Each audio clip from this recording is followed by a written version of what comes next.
All right, welcome in Wednesday night to the 573 report. I am Gabe DeArmond. On the other side of the screen is Mitchell Forde. Mitch, I don't want to speak for you, but I'm old enough to remember when temperatures got above freezing in the state of Missouri. I don't know about you.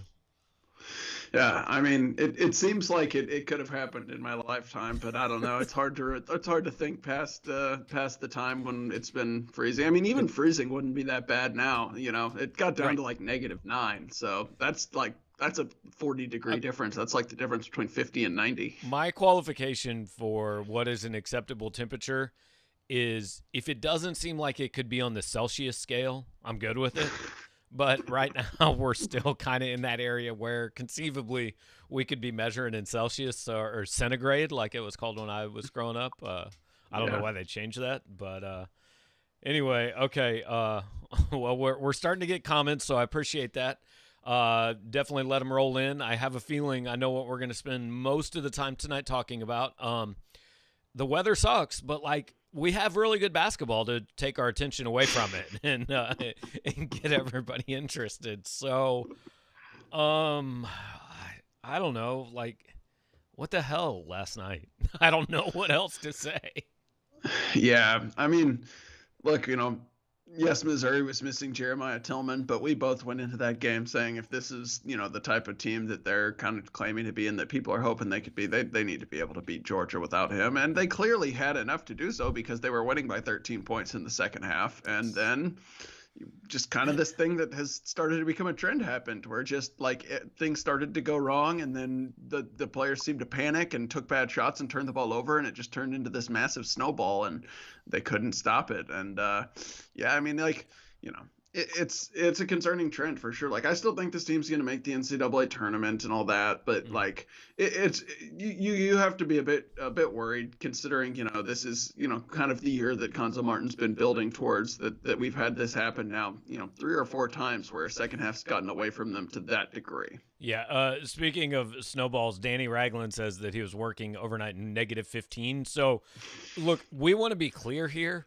We're literally sitting in our houses talking on the internet, so it could be a whole lot worse. Like we get it. We don't mean to. We don't mean to intimate otherwise. I sent out a snarky weather tweet, and I had somebody from the South point out to me like, "Hey, bad stuff's happening down here. Like maybe don't be a dick about it." And that was fair because this happens to us fairly regularly. It doesn't happen down there a lot. But back to basketball. Right. So the thing last night was. To me, it was much more like the Mississippi State game than it was the Ole Miss game because the Ole Miss game, Ole Miss game was plain as day. They gave up. They just quit. Or maybe not quit, but it wasn't a full effort.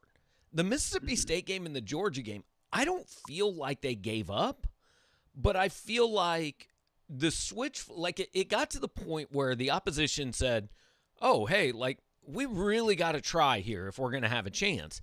And as soon as they really started trying and had some success, it was like everything that Missouri had done right was somehow like transferred to the other team. And all of a sudden, Missouri just could not do anything right. I mean, it was, and Georgia was 5 of 6 from 3 in the second half, but I'm pretty convinced 3 of them happened within about 4 possessions. They did. Yeah, there were 3 right in a row. I mean, it was. It was definitely more similar to the Mississippi State game and also kind of the Alabama run. I mean, obviously the Alabama run ended differently with Missouri hanging on. But I'm really a little disappointed. I apologize for overreacting to that Alabama run, by the way, because I did not overreact to it as we look back. Yeah, apparently not. So I went back and looked at kind of the play-by-play and charted some numbers from each of those 4 games, the Mississippi State game, Alabama, Ole Miss, and Georgia. And like Konzo has a point when he says, different stuff happened in each game. That's somewhat true. Like the Mississippi State game, I thought the biggest problem was the fact that Mississippi State did not miss. I mean, they literally shot like 18 of 21 down the stretch or something ridiculous. The Alabama game, it was, a good team gets desperate and figures out how to play the way it has played, at a lot of this season. Mississippi State game or Ole Miss game you mentioned was effort.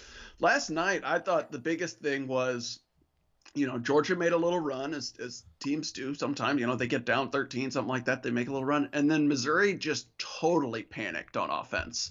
They had something that was working in going inside to Kobe Brown and Parker Brown. And they just started like absolutely acting like they had to, jack up a three or turn the ball over every possession. It was unbelievable. There was a stretch where Missouri had it tied 62-62. And then Drew Buggs missed 2 free throws, and Georgia scored on the other end. Missouri's next 9 possessions were 5 turnovers, 3 missed threes, and then 2 made free throws. Not a single 2-point shot. It's not going to do well, and we'll get into a little more specifics. But so, like you said, every game is different things, right? You can explain each one with something different. Yeah. But this relates to what is really my favorite saying in all of life. If you wake up one day and meet an asshole, that's bad luck. But if you wake up every day and meet an asshole, then you're the asshole, right? So yeah. the only common denominator in all these games is Missouri.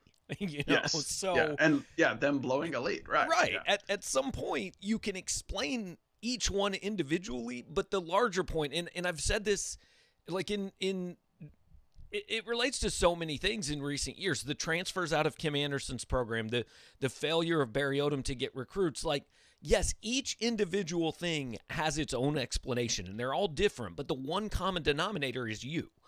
Mm-hmm. And I think the common denominator for Missouri, I went into these last 2 games under the belief that Jeremiah Tillman was Missouri's most important player. And I don't believe that anymore. I think it's Xavier Pinson.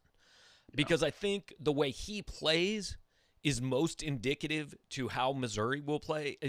Because Tillman has had a couple games where he wasn't great and Missouri won. Pinson, largely, when he's good, they win. And when he's bad, they don't. And this is where I think we're going to spend most of the time talking about this. And I want to share the text I got. So I told Mitch about this before the show started, but I had a friend text me at 5:00 and asked if something happened in basketball because of all the threads on our message board about the coaching situation. I said, well, they lost, so we're firing him. That's what goes on. And he legitimately believed by the reaction that maybe Konzo had been fired and he hadn't seen it. But it just, how many times can he tell Xavier Pinson, we need you to drive the ball? Like, he shouldn't. This kid has played 100 games now. It's not coaching when look, even the commentator said last night, he looks a little unengaged, right? And I think we've used the word maybe disinterested. That's not, and I understand when you're a college coach, ultimately everything is your fault. If the kid's not interested and you bench him and Drew Buggs isn't good enough, then that's your fault. Or if the kid's not interested and you keep playing him and he continues to be not interested, I get it. Ultimately, it all comes back to the coach, but I don't know how you fix that. Like, I don't, everybody's saying it was coaching last night. Nobody has told me specifically what Konzo did or did not do other than he did not call enough timeouts. Right. Yeah. He just didn't call enough timeouts. It's like when the football coach didn't call the touchdown play. Right. Like, I'm not saying Konzo's great and infallible, but he got him a 13-point lead. Was that all the players, and then he suddenly started coaching the last 14 minutes and screwed it all up? Yeah. Right. No, yeah. So first of all, I wanted to back up and say, like, going back through and talking about each game being different was not me trying to make excuses. Oh, yeah. Like, I'm definitely saying, like, that the common denominator is Missouri has been letting, momentum snowball to the point that it can't reverse it, which is very bad. And yeah, like, going back and looking, one thing Konzo has said is, like, eventually someone on the floor has to kind of get everyone settled down and say, all right, here's what's going to happen. Here's how we're going to play. We're going to, stop making these mistakes. And going back and looking, I think that needs to come from a point guard. And Xavier Pinson is the one who probably has, the most ability to just turn it on like that, like they need. It could come from Drew Smith too. But it doesn't. Yeah, Xavier Pinson and Drew Smith, so this is absolutely cherry picking the worst stretches of Missouri's season. But I went back and looked at the 4 big runs, right? So it's Mississippi State's run, Alabama's run, Ole Miss's start to the second half, and then Georgia last night. And it's like 42 minutes of game time. So basically one whole game. Right. Yeah, Xavier Pinson had I think it was 4 points on 1 of 12 shooting, 0 of 7 from 3, 4 turnovers, 2 assists. Drew Smith, 4 points on 1 of 10 shooting, 8 turnovers, 4 assists. Neither one is getting it done at these points where it's not only that I think they're not getting done. Your point guard needs to be the one saying, guys, slow down. We're going to get the ball inside. Right. We're going to do that. And they're exacerbating the problem by all of a sudden jacking up a 3, turning the ball over. Mm-hmm. And not to say they're not the only ones who have struggled in these stretches, obviously. But I do Missouri needs to be your good. Point that's the kind of the bellwether that determines that how bad it gets. Right, because Kobe Brown, Parker Brown, Torrance Watson, these aren't the guys that are going to determine how far Missouri goes. It's Drew Smith, right. Xavier Pinson, Jeremiah Tillman. Those are the 3 guys that are going to determine how far Missouri goes. Real quick, do want to say, hey, we're seeing all your comments, all your questions. We're going to get to them. We want to kind of let those build up, and we'll do our spiel, and then we'll get to those throughout the show. Also want to point out the logo in the middle, 573 report. That's 573tees.com. Go over there. They have hoodies on the website. I know that because I own one. If you buy 4 of them, you will stay warm until the temperatures get back to normal. So if you only buy 3, you still might be very cold. But go buy 4 hoodies. You'll stay warm at least till the end of the show. 573tees.com. They've been a good partner of ours for, I think, over a year now. So make sure to go check those guys out. Big Mizzou fans, follow them on Twitter. Do all those things. Spread the word to your friends. So, I don't know. Last night, obviously, was bad. Let's start here. Let's start here 11 minutes into the show. If somebody, and I'm sure we both answered this question at some point, but November 1st, before this season started, if somebody said to you at the end of the year, March 14th, Selection Sunday, where do you think this Missouri team is? What would you have said on November 1st? I would have said probably ceiling is a 6 or a 7 seed. Most likely, probably, on the bubble. Hopefully, they're on the right side of the bubble. 100%. I said, I know for a fact, I said, I think the ceiling's about a 6 seed. Yeah. I could see, and at that point, we knew the schedule. I said, I think the ceiling's 18, 19 wins, maybe a 6 seed, a little over 500 in the league, probably going to drop a couple of these non-con games. So that's what I thought then. Now, look, I fell into this trap, and I think everybody else did too. You probably did too. Following the Alabama game, we started going, well, I mean, they should beat Ole Miss, and they already beat Arkansas, and, well, we know they'll beat Georgia, and so, hey, maybe we can talk about a 2 or a 3 seed. Mm-hmm. But in the end, this team, I think, is going to end up almost exactly where we both said their ceiling was on November 1st. I mean, start below the ceiling. What do they have to do to make the tournament? They've got 4 games we know, 4 or 5 games we know left. I think 4. Yeah. We know they've got 4, probably getting LSU and Vandy added at some point. So let's pretend those games get added back. They've got 6 games plus the SEC tournament. Just to get in as a play-in game, last at-large team, what do they have to do?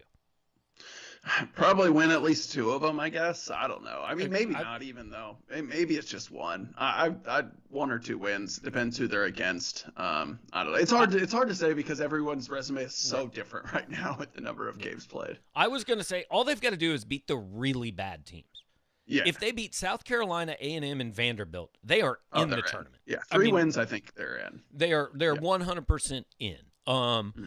What do they have to do you think, to be seeded to win a game? In other words, 8 seed or better. Yeah. I would say probably win more than you lose, but maybe not even. I don't know. So 4 and 3? Well, and we're talking about obviously SEC tournament games, in the mix as well. But yes, maybe not even that. I don't know, because, they were just a, we know the 16th team in the committee's metrics. I know, obviously it has not gone great since then, 2 losses, but it's hard for me to see a team dropping, that precipitously that fast. But I guess if they were to end up losing like 4 of the last 6, it would have been then losing 6 of 8. So that would probably be doing it. So okay, I'll say like they have to win at least 3, probably 4 games to be seeded to win a game. I think basically the difference between being in and being seeded to win a game is just beat one of those not terrible teams. Right. Whether it's LSU, Florida, sure, someone in Nashville, just win one game that makes somebody go, oh, hey, you're not bad. Even Ole Miss at home qualifies. Yes. You win that game, you're seeded to win a game. So then let's get stupid because we know this isn't happening. Just say they win out regular season, like 6-0. Yeah. Like, what's the ceiling here? I still don't think they get back above a 5. Not unless they make a run in the SEC tournament. If they won out and then went to the finals, to the final game of the SEC tournament, they could probably get back to a 4 maybe.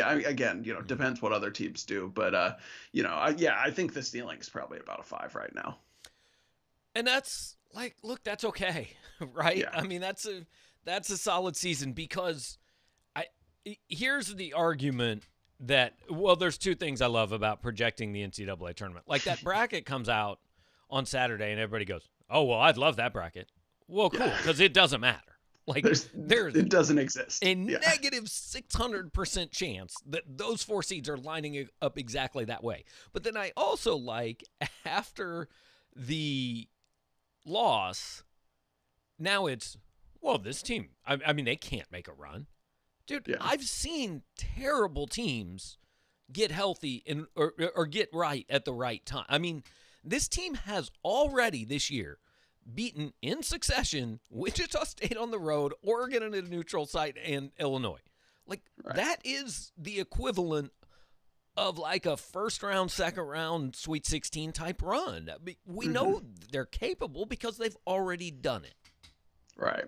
Yeah. I mean, it's, ultimately, like the NCAA tournament's impossible to predict. It could go just the other way. A couple weeks ago, everyone was feeling great about, where the team was and was talking about, Elite 8, Final 4, stuff like that. Well, they could just as easily lose to a, team in the second round. So, I mean, the tournament is a total crapshoot. It's tough because, we're saying this is a perfectly good season. And like, I'm not saying you are wrong to get your hopes up and you're wrong to be a little disappointed with what has happened, by any means. But I do think that Missouri was never talent-wise a top 10 team. I mean, I was pretty adamant about that. I was tricked. I said I thought they could maybe be a top 15 team, and I don't think that's accurate at this point. Maybe they're probably a top 30 team. Yeah, they're top 25-ish. Sure. Yeah, so I'd say right around there. And those teams can absolutely make a run to a Sweet 16, Elite 8, maybe even Final 4. We've seen it happen. But, I mean, so it's 2 things. One, there are legitimate concerns, and, this obviously is not a great little recent trend. But 2, it's not to the point, I mean, it's certainly not to the point where we can talk about firing a coach. Like that just, you lose me there. I'm not even interested in that conversation because it's so out of touch with reality just based on the contract situation and everything else. Yeah, unfortunately, we're having that conversation. Dr. Sanitary starts the comments. I just wanted to be that guy and make you explain Martin's contract again and the earliest Mizzou can fire him. Like, let's be clear. Mizzou can fire him tonight if they want to. Yes. It would cost them, as of tonight and all the way up until April 1st, I believe $9 million. It could be 6, but I think it's 9.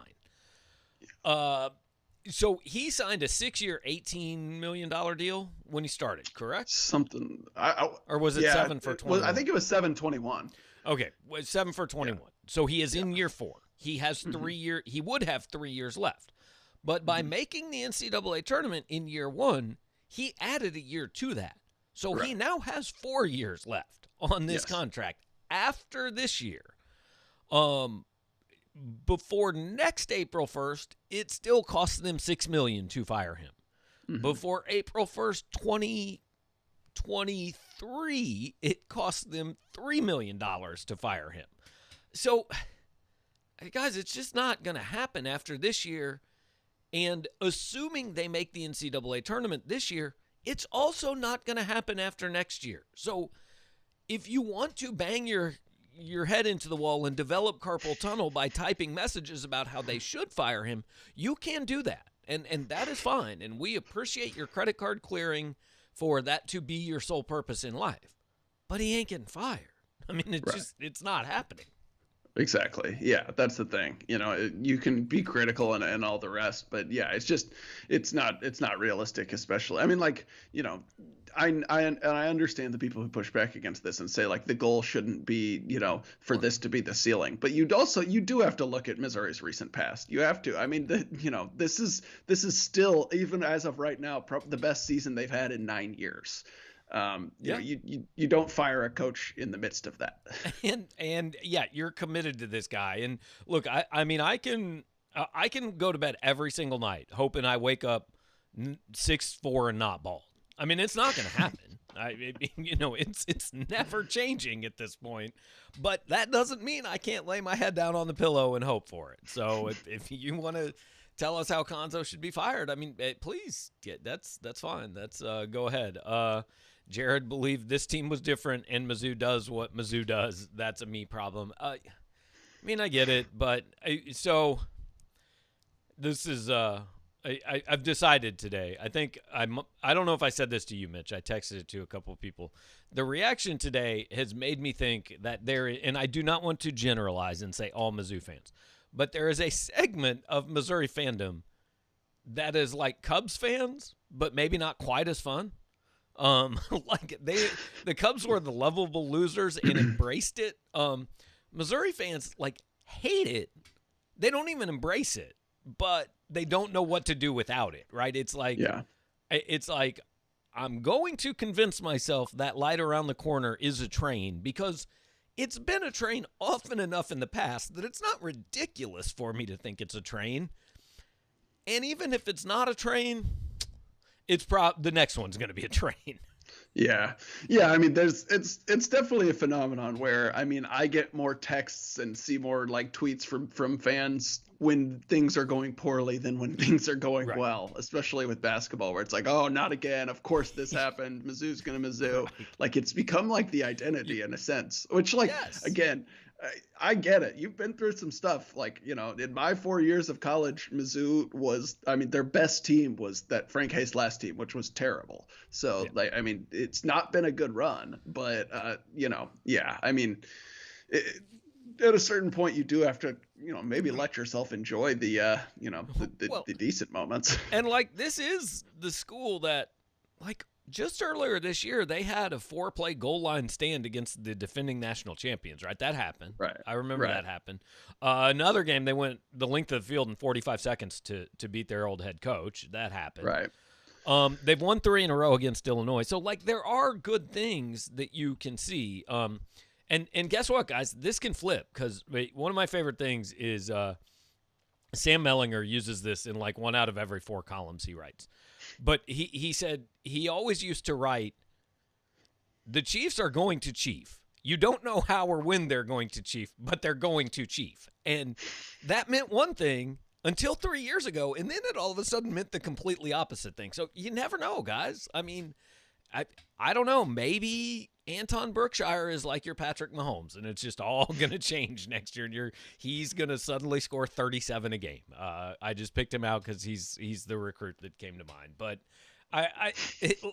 like Mitch said, I get it. You've been through some things, but also, like, what happens if you do win? Then kind of the whole identity has gone away. All right, let's see. What do each of you think is Konzo's biggest obstacle in landing top 75, top 100 kids consistently? Coaching style, competing with better funded programs, or something else? So before we answer this, I want to say, like, I went back and looked at this in a question for the mailbag today, and Konzo's recruiting on paper is actually better than we think it is. I mean, he has landed more 4- and 5-star players here than he landed at Cal or Tennessee. And I'm not talking about just total. I'm talking about per year. He's averaging 1.5 per year here. He averaged 1 a year at each of those places. And Missouri State doesn't count because they don't really get 4- and 5-star players very often at all. But here's his problem here. His 4- and 5-star players either have not been able to play or have not played at the level of 4- and 5-star players outside of Jeremiah Tillman and Jonte Porter for about a year. Like, I think it's fair to say Tillman wasn't a 4-star player until this year, right? Right. Yeah. I mean, he had a few nice moments, but no, Right. he didn't have the consistency or anything like that till this year. Yeah. So, I mean, I'm on board with there's not enough talent on this team. I get it. Mm-hmm. But I more think that I think that somehow Missouri fans invented this idea of Cuonzo Martin's recruiting that maybe it's never really existed. Yeah. You I know? mean, like yes, he did. He right shortly before coming to Missouri, he got a pair of 5-star kids to Cal, which is not the easiest thing to do, and Ivan Rabb and Jalen Brown. So that was impressive. And it was one of those things where, it was one of the, lines trotted out when they hired him by the AD, we're going to make inroads in St. Louis and all that. And, like, it's just human nature, I think, to just, believe the best about your new coach and like, oh yeah, that makes sense. He's got connections in St. Louis. He's going to get all those kids. But like, obviously that hasn't happened, but it probably wasn't that realistic to think it was going to. I don't know. So to answer Keegan's question, or go ahead if you got something. Well, no, I was going to say, if you think he's getting all those St. Louis kids or even a good portion of them, you are literally banking on Cuonzo doing something that no Missouri coach has ever done, and that includes Norm Stewart. Nobody has ever done it. So. Mm-hmm. Yeah. So yeah, to answer Keegan's question, I think it's a combination of things. But I think the single biggest factor is just the program that you're selling. And like, maybe it's not impossible for Missouri to get to that point, but there's really only been one period ever where they were getting that level of recruit. And honestly, I'm just assuming Norm's teams had good recruits. Like they ended up playing well. I have no idea how those players were rated as recruits. Right. And I don't know if they recruited well, but I will say that, like, Norm's teams ended up in some trouble. Right, I mean, exactly. There are some questions about about how many of those wins in '94 count, or how many of those, how many of the '87 to '91. The whole Detroit thing got them in a little hot water. Exactly. So yeah, that's what I was going to say. It's a combination of things. One, you're selling to a program that's just, I mean, like, if you expect them to consistently bring in top 75, top 100 kids, okay, it could happen, but it just hasn't really with consistency ever. And then two, I think, yes, his, apparent, unwillingness to play outside the rules, it makes it a lot harder when you're then, recruiting to a program that hasn't recruited at that level and competing with guys who are, willing to make payments of some sort. It's like, I mean, and maybe that changes. Maybe things really are cleaning up. I have no idea. But I think it's a factor. Yeah. I mean, it would be way too Pollyanna to pretend that there are not schools that are paying kids. And look, I think every school cheats to some level and breaks some rules. I do not believe personally that Cuonzo Martin is handing out wads of cash to kids. If he is, he's not doing a very good job. I've heard way back to the day he was hired, I had people tell me he's one of the cleanest coaches in the country. And I wouldn't say that if I wasn't told. Like, I'm not just defending the guy I cover. I really think that's the case. But also, like Mitch said, you're selling a program that, I mean, I don't know. How old were you the last time Missouri won an NCAA tournament game, Mitch? It was 11 years ago.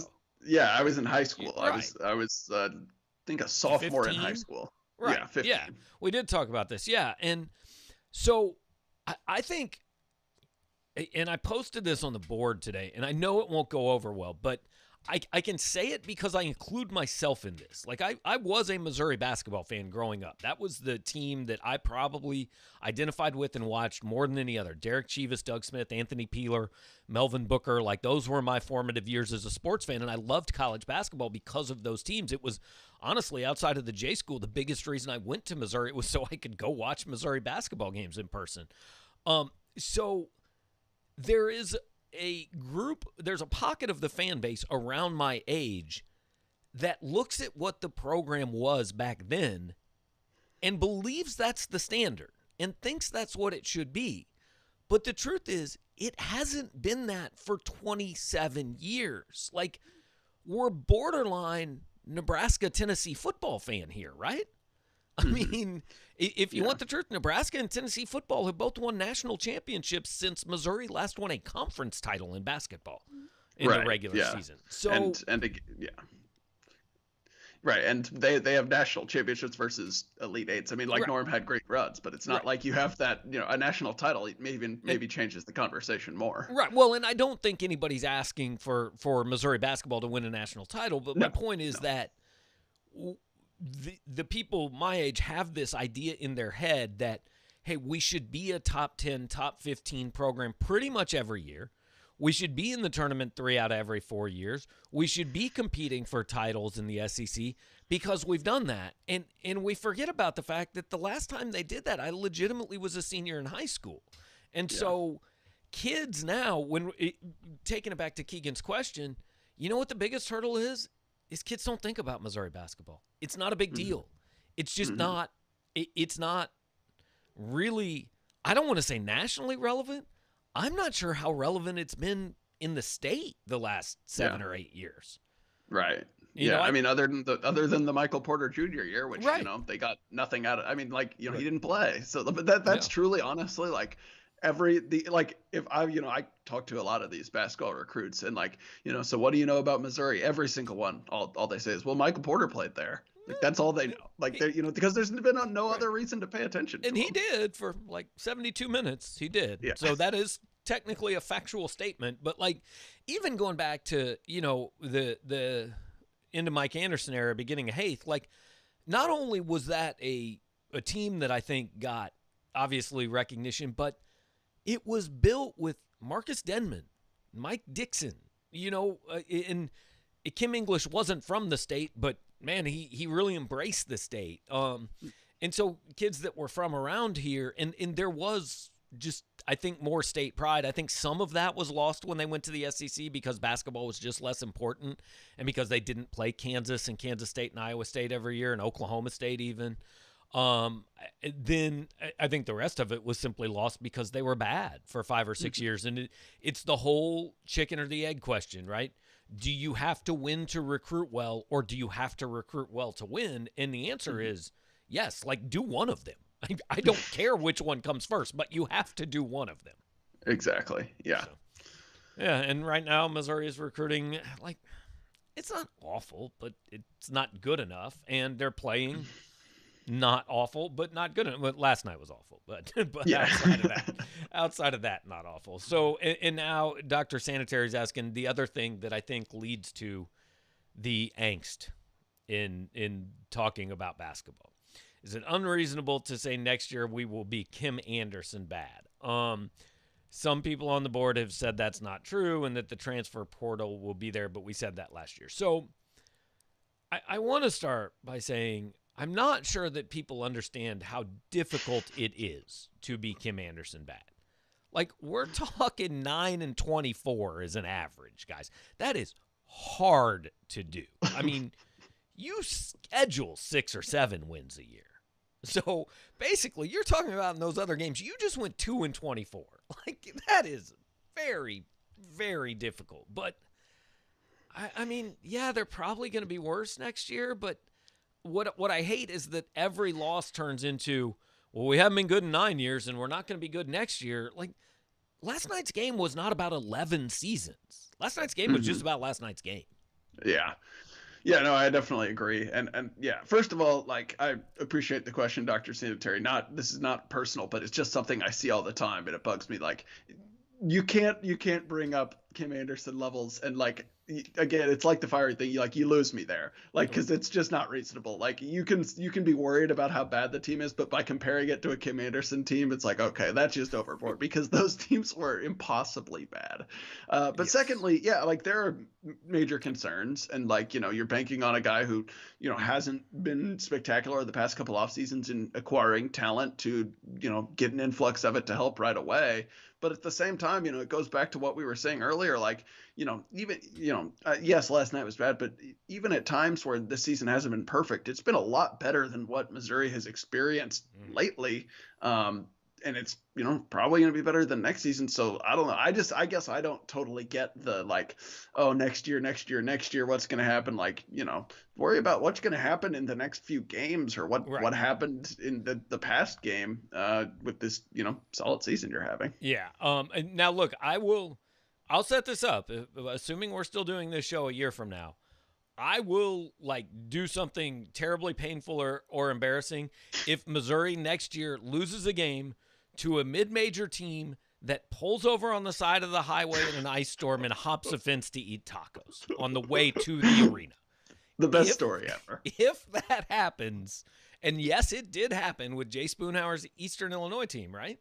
Yep. Yeah, I was in the building for that game. It was amazing. a terrible ice storm. Yeah, that was one of the worst ones. Yeah, they got stuck on 70, jumped over the fence, and got tacos in like the Wentzville area, and then came and beat Missouri. So we will come up with. I'll let you guys make suggestions. And like, look, I'm not gonna physically harm myself, but if Missouri loses a game next season to a team that pulls over in an ice storm and hops a fence on I-70 to eat tacos, then you hold me to it. Come back here and say, like, you said you would tase yourself or whatever. You said you would drink a bottle of Frank's Red Hot sauce on the air. I don't care what it is. Whatever you want to say, that's fine. Because you just said you weren't going to physically harm yourself, but those both sound pretty harmful, to be honest. Well, the Frank's Red Hot thing, I think I could get away. It would be a bad couple days, but I don't think it would permanently scar me. The tasing, I wouldn't be a fan of that. I'm not going to do that. So that was a bad suggestion. I only used that because I listened to a podcast where legitimately the guy lost a bet and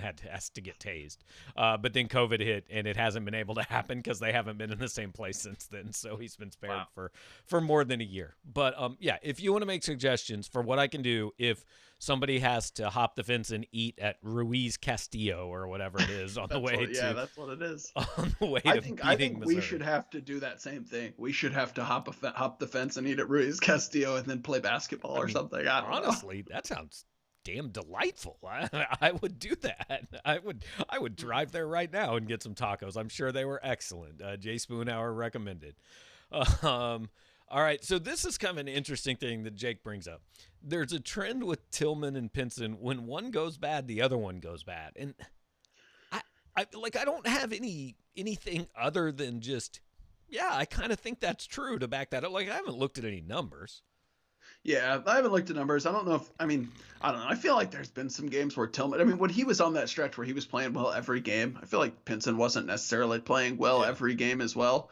But yeah, I think it goes back to what you were saying earlier where, this team kind of goes as Xavier Pinson goes. And, when he's having one of those really tough nights, it makes the whole offense. Konzo said it a lot. When he's not able to attack north and south, it makes the whole offense stagnant. He's the best on the team at getting Jeremiah Tillman the ball because they work so well in the pick and roll together, and he's a good passer. So yeah, it kind of makes sense that when he's struggling, the rest of the offense is going to struggle as well. And Stewart says Pinson's demeanor sometimes reminds me of the way Clarence Gilbert used to be. When his head was in it, he was good. If not, sometimes looked like he was checked out.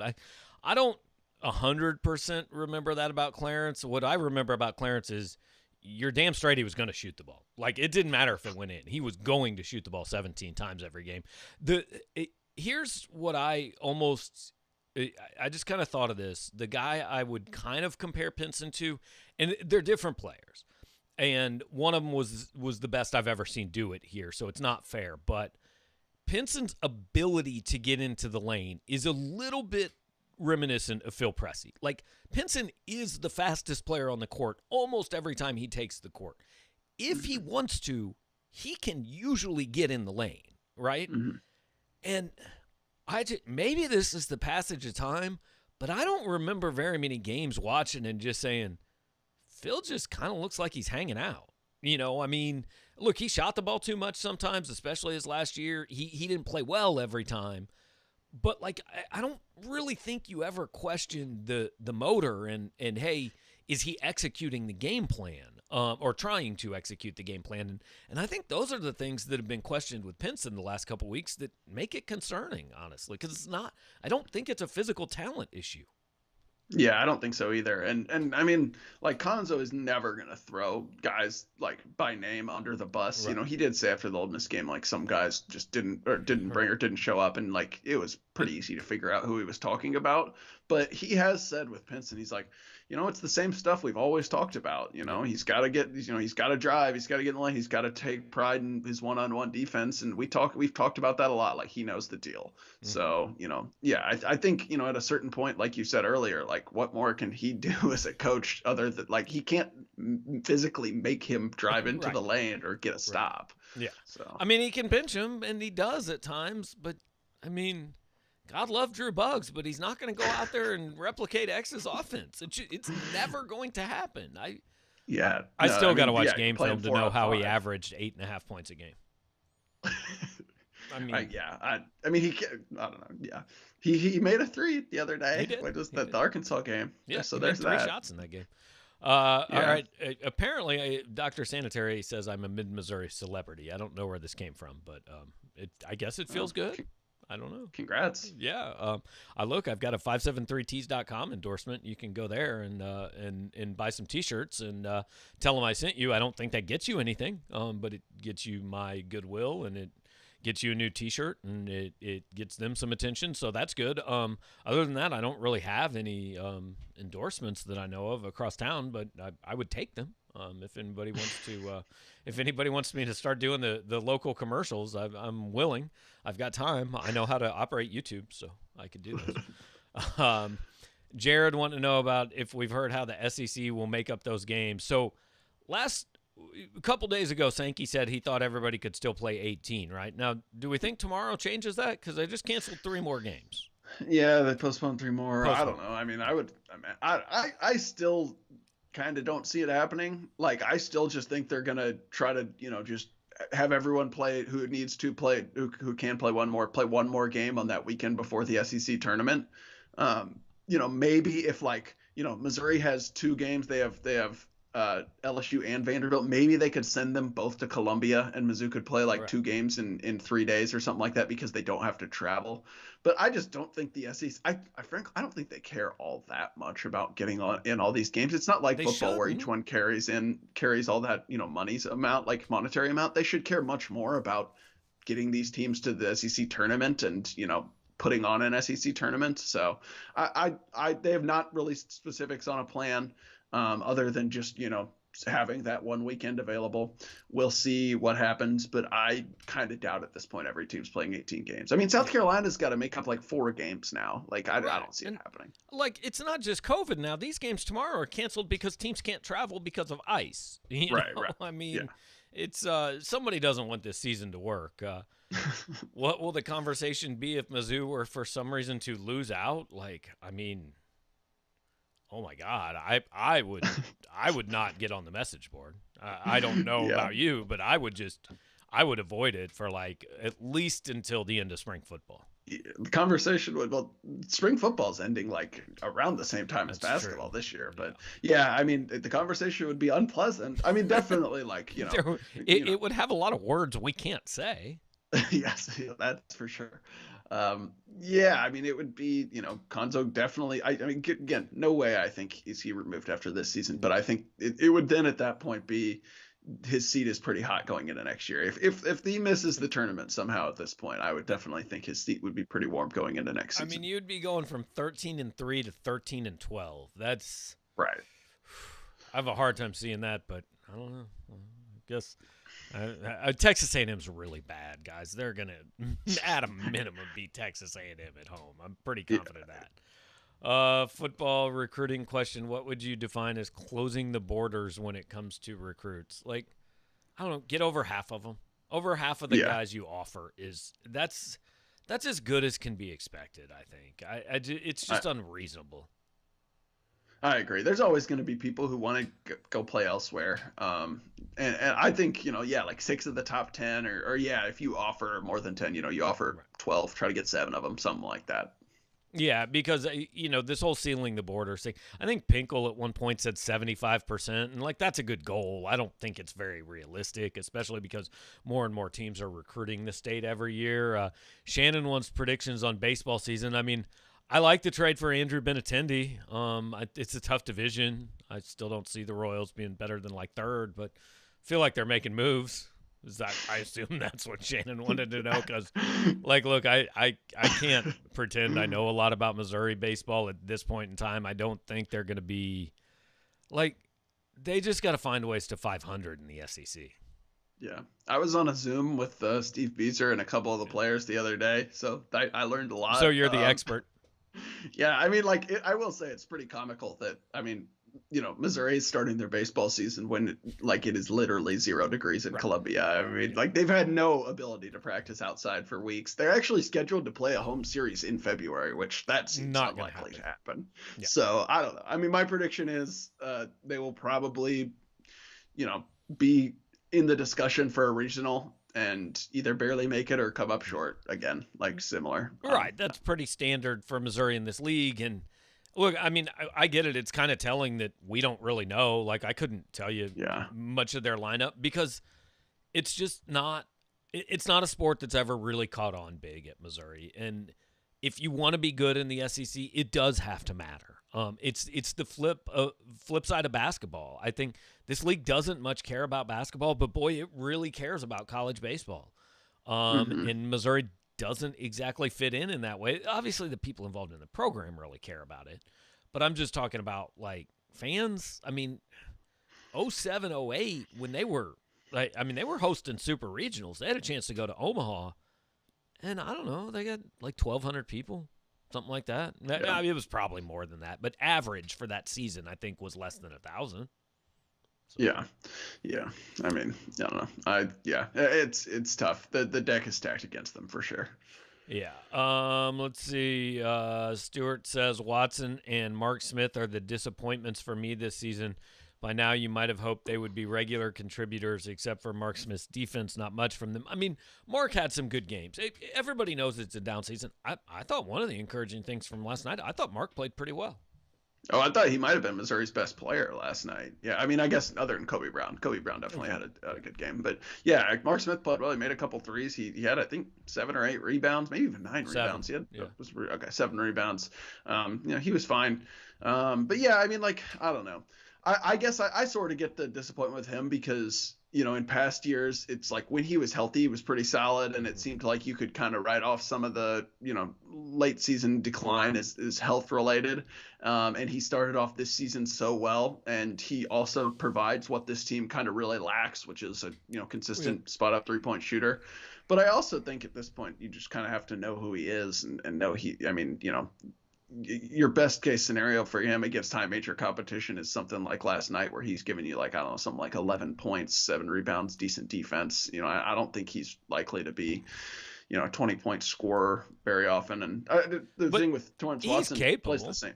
Yeah, he is. And Torrance Watson plays the same position. So, I mean, I don't know. I guess it's hard for me to be disappointed in both because if one was decent, he would take the other spot. But right, and it's not Torrance's fault. I mean, he hadn't played. He hadn't played enough to be disappointing, to be honest. All right, Schiff wants to know what's the better story, Eastern Illinois deal or the guy that drove onto the Mizzou Arena court. I think the Eastern Illinois thing is the best story that I'm confident we can tell the whole story of on this podcast. Yeah, it's the best because it's emblematic of like, okay, yeah, you really think your coach was bad? This guy averaged 9 wins a year and lost to a team that had to bust to Missouri and pull over on the side of the road and eat tacos from Luis Castillo's. And the best part was that Jay Spoonhour just told everybody, like, he's like, guys, like, here's what we went through to get here. And by the way, we just won. I mean, I couldn't name a single player on that Eastern Illinois team. I don't. You know what? I don't believe there were any lottery picks, but I could be wrong. I could name one. You know why? No. I played basketball with him in 6th grade. Demetrius McReynolds, my 6th grade teammate. Wow.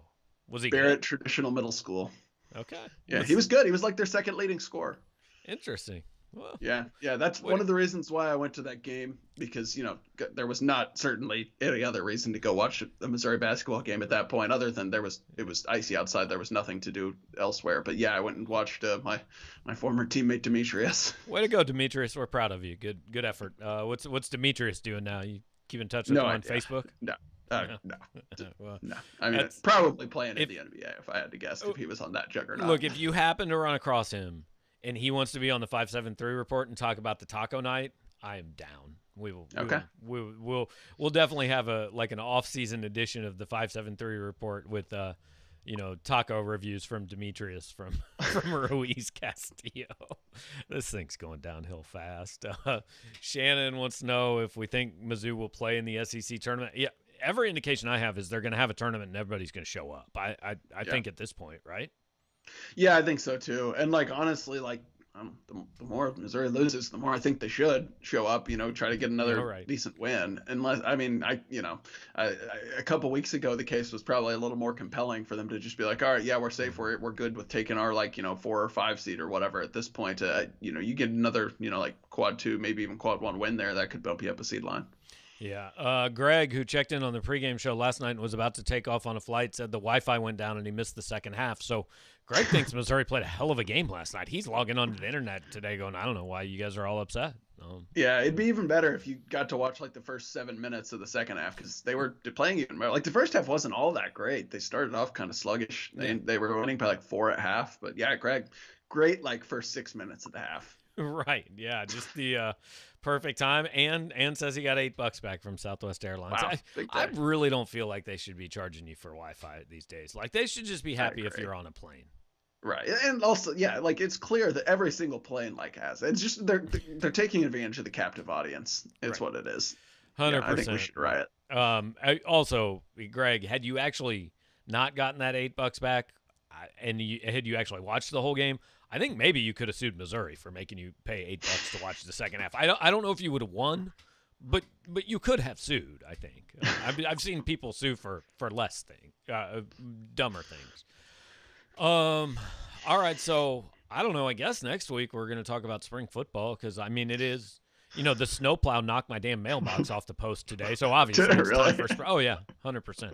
It just knocked it to the ground. So it's time for spring football.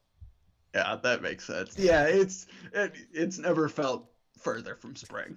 Even December felt a lot closer to spring than this. Yeah, but Missouri's going to start early. We're pretty sure they're going to end early, although we don't really know a whole lot about it at this point.